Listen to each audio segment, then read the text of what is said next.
ইফতারি করার আগ মুহূর্তে আমরা যে পেঁয়াজু, আলুর চপ, বেগুনি, এগুলো খান আপনারা?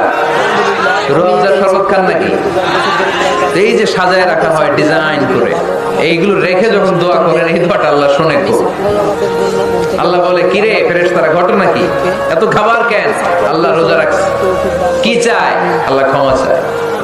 তো খায় না যে তৃষ্ণার, তো আল্লাহ আপনার ভয়।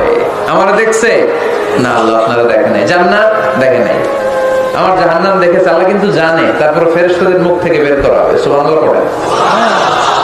আমার জাহান্নাম দেখেছি কিনা বলো।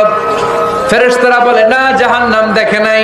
আমার জান্নাত দেখেছে কিনা বলো। জান্নাতও দেখে নাই, কিছুই দেখে নাই, আপনারেও দেখে নাই। আল্লাহ আবার খুশি হয়ে যাবে। আমার খুশির জন্য, আমার ভয়ে তৃষ্ণার্ত ক্ষুধার্ত সামনে খাবার হাত বাড়ালেই খেতে পারে, গ্লাসটা তুললেই পান করতে পারে, আমার ভয়ে খায় না। আমার ক্ষমা চায়, আমার কাছে ক্ষমা প্রার্থনা করে। এখন আমার বান্দা যা দোয়া করবে, বান্দার সব দোয়া আমি কবুল করে নেব। আল্লাহর ভালোবাসা সফট কর্নার খুব গ্রো করে, যোগ্য যে খুব মারতে হবে, ঠিক কিনা?